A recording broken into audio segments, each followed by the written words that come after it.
আসসালামু আলাইকুম। আপনাদের আজকে দেখাবো আমরা 1.5 মাস ধরে যে জাহাজটিতে কাজ করেছি, জাহাজটি কিভাবে নামে।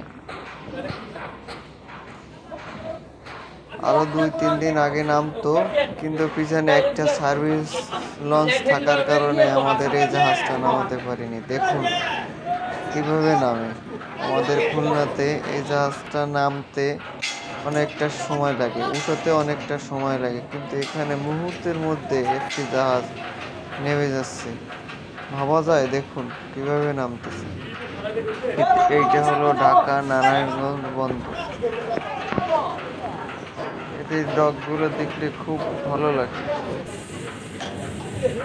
ডগের পরিবেশটা ভালো লাগে।